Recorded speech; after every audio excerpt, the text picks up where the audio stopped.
Hey, welcome back to Spector Creative. If I'm anything like me, you grew up in the 70s, 80s, maybe even 90s, playing with action figures, and it may have blossomed into collecting action figures, where it's not just about the figure, but the size, the features, and, well, if you have enough display space to actually put it on a shelf. Is it shelf-worthy?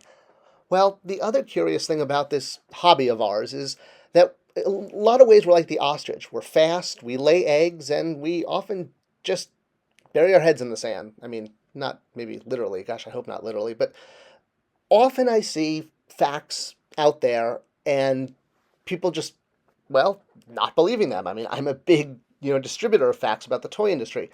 I'm assuming that everyone out there is very familiar with the Passover legend about the four sons, right? So I don't need to explain anything. Okay, well, if you're not familiar, except for the 2% of us, it's about four sons and different approaches to talking to them based on their willingness to learn, and based on that, our willingness to teach. And it's the idea is to be like the child that is open-minded and include them in the storytelling. All right, you can watch a video on this if you want. There are kind of four different types of fans. There's the ones that accept facts, that are like, oh yes, absolutely, I get it, thank you. And that's why I do make these kind of videos, because as a fan myself, I find it frustrating when I don't know things, and I've been blessed with having some of this knowledge. The second one is the one that admits you've explained it to them, but they're just not going to believe you anyway. Well, at least they're being honest.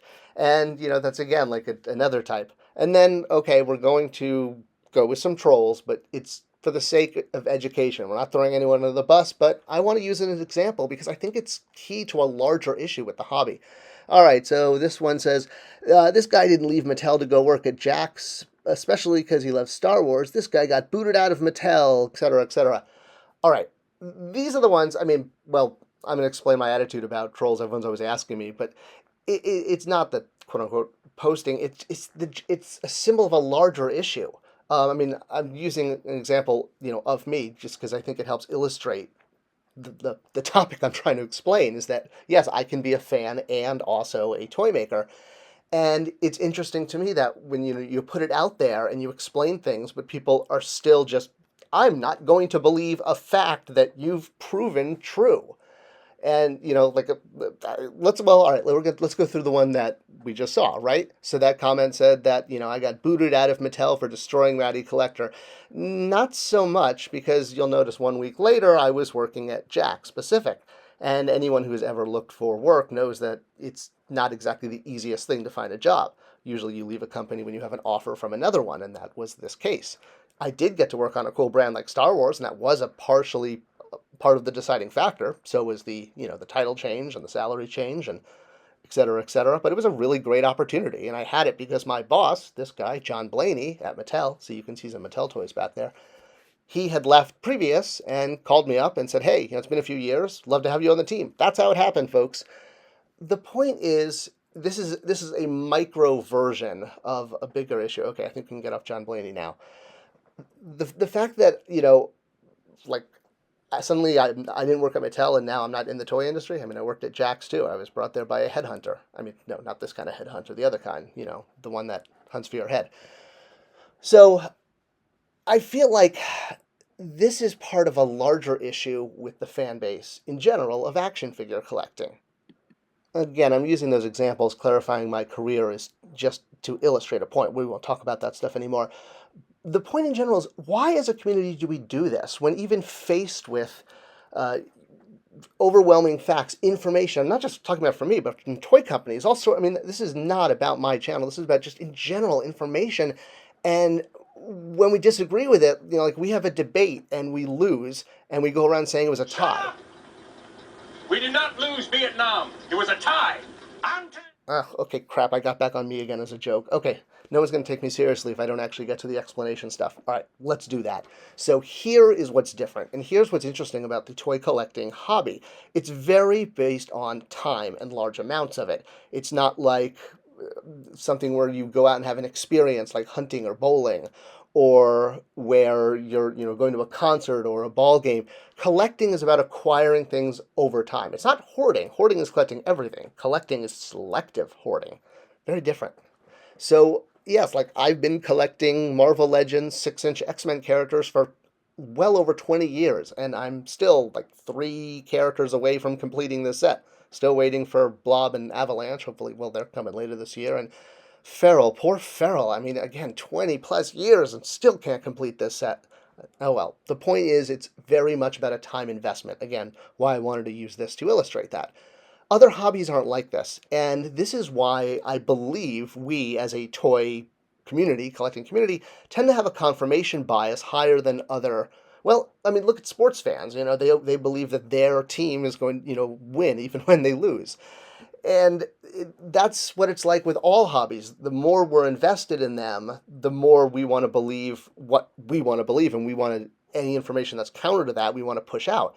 And I think because of the compounded time interest of our hobby, the fact that, again, that Marvel Legends shelf took me 20 plus years, that we'd rather just accept, a reasonable lie than an inconvenient truth. Oh gosh, now we're getting political. I just thought this was a good illustrative point. I'm not trying to make a commentary on anything else, especially not the mating habits of the ostrich. So there's a point where toy fans will even, go down with their ship, willing to, say like, I will not believe no matter what. You see this theme actually throughout storytelling and through philosophy. It's the concept of Plato's cave. I think The Matrix is my favorite sort of pop culture version of this. If you've never read Plato's theory of the cave and then go back and watch The Matrix, it'll blow your mind. But basically, it's the idea of being enslaved and only seeing things, in this case, shadows on the wall, is what people see. They don't actually see the real thing. So they assume that's reality. And the idea is that the chosen one, Neo, what I believe Plato calls the enlightened philosopher, that person is able to leave the cave and see the real world. And by doing that, it's now up to the enlightened philosopher, as Plato called him, or the one, as the Matrix says, to then return to the cave and explain to people that the shadows on the wall are not reality. You've been chained all your life, and that's all you've ever seen. So, looking at that and how invested we are, I feel like we're just going in circles sometimes. Instead, if we accepted, inevitable truths about why toy companies do things, are not out here to, gouge us, and they're not sitting around thinking, how can we screw the adult collector? Like, they really aren't doing those things. And we really are lucky to get what we're getting. That is brand new information! And yes, I know this just makes it sound like I'm even shilling for the toy companies even more, but honestly, and I said at the beginning I would address this, when I see trolls on, the comment section, the reason it doesn't bother me, and the reason all the way going back to, when I was at Mattel with Masters and, people throwing me onto the bus online or whatever, is because when you know, someone doesn't have the information, whether you can give it to them or not, the emotions are coming from lacking seeing the full picture, and it's more having empathy, because you realize, I can tune you out because I know what you're saying isn't true. I understand why you're saying it and your frustration. I'd like to help. And I think we all need to do that more, because we're in this together. And when I hear people saying, well, why is there so much anger in the toy industry or, collecting community? It's kind of like, well, it's because of you guys who are being angry when no one is trying to ever do anything bad. We're just trying to make toys and talk about our love for toys. I hope this video was enlightening in some aspect. If you enjoyed it, please do pass it along. I always appreciate it. It's the best way to support this channel. Thanks so much for watching, and I'll see you guys in the next one.